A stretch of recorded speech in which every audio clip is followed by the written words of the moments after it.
लोग सच ही कहते हैं कि दुनिया भर के नेता कूटनीतिक मामलों में जहां सोचकर छोड़ देते हैं, पीएम मोदी वहां से सोचना शुरू करते हैं। पीएम मोदी यारों के यार हैं और गद्दारों के काल। वो जितनी शिद्दत से दोस्ती निभाते हैं, उतनी ही शिद्दत से गद्दारों को उनकी असली औकात भी याद दिला देते हैं। इस बार मोदी सरकार ने एक ऐसा ऐलान किया है जिससे चीन के सीने पर खंजर चला दिए हैं। पीएम मोदी ने एक ऐसे व्यक्ति को भारत का पद्म अवार्ड देने का ऐलान किया है जो चीन का सबसे बड़ा दुश्मन है। गणतंत्र दिवस से एक दिन पहले मोदी सरकार ने पद्म पुरस्कारों का ऐलान किया था। इस साल 5 लोगों को पद्म विभूषण, 17 लोगों को पद्म भूषण और 110 लोगों को पद्मश्री सम्मान देने का फैसला किया गया है। लेकिन इनमें एक नाम ऐसा है जिसके बारे में आपको बताएंगे तो आप भी कहेंगे कि पीएम मोदी क्या दांव खेलते हैं। सरकार ने इस बार ताइवान की एक बड़ी कंपनी फॉक्सकॉन के अध्यक्ष यंग लू को पद्म भूषण पुरस्कार देने का ऐलान कर दिया है।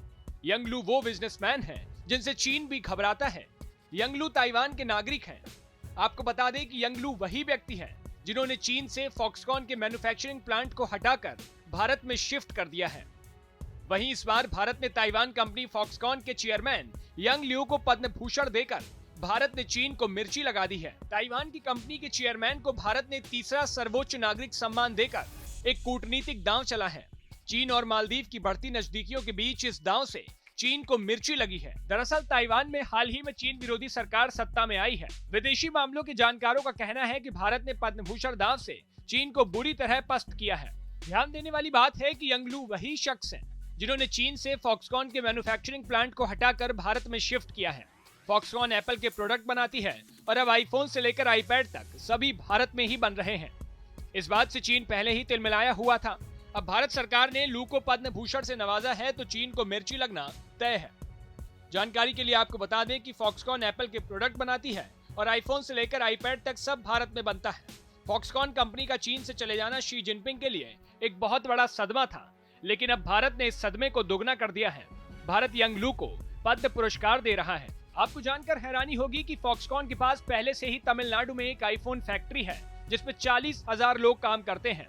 उसने राज्य में एक नई इलेक्ट्रॉनिक्स घटक इकाई में 1600 करोड़ रुपए का निवेश करने के लिए समझौते पर हस्ताक्षर किए हैं, जिसमें 6,000 नौकरियां पैदा होंगी। कंपनी ने यह भी घोषणा की है कि वह तेलंगाना में अपनी विनिर्माण सुविधा में अतिरिक्त 3300 करोड़ का निवेश करेगी। इससे राज्य में कंपनी का कुल निवेश 4,550 करोड़ रुपए से ज्यादा का हो जाएगा। फॉक्सकॉन के चेयरमैन लियू ने हाल ही में वैश्विक सेमीकंडक्टर कंपनियों के लिए आयोजित सेमिकॉन इंडिया 2023 कार्यक्रम में भाग लेने के लिए भारत का दौरा किया, जिसका उद्घाटन प्रधानमंत्री नरेंद्र मोदी ने गांधीनगर में किया था। आपको बता दें कि वैसे तो फॉक्सकॉन आईफोन और दूसरे एप्पल प्रोडक्ट्स को असेंबल करने के लिए जानी जाती है, लेकिन पिछले कुछ समय से प्रोडक्ट में वैरायटी और कारोबार बढ़ाने के मकसद से कंपनी सेमीकंडक्टर चिप्स बनाने की तैयारी कर रही है। सेमीकंडक्टर चिप्स बनने से इलेक्ट्रॉनिक जगत में बड़ी क्रांति आएगी। आपको बता दें कि हर इलेक्ट्रॉनिक प्रोडक्ट में सेमीकंडक्टर चिप्स का इस्तेमाल किया जाता है।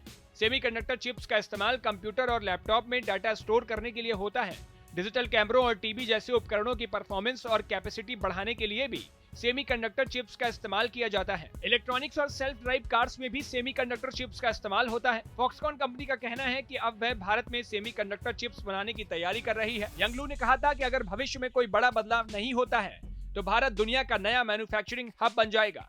यानी यंग लू ने इशारा कर दिया था कि अगर नरेंद्र मोदी भारत के प्रधानमंत्री रहते हैं तो भारत मैन्युफैक्चरिंग के मामले में चीन को भी पीछे छोड़ देगा। वैसे आपको याद दिला दें कि भारत सरकार ने साल 2021 में बांग्लादेशी नागरिक काजी सज्जाद अली जहीर को पद्मश्री पुरस्कार से सम्मानित किया था।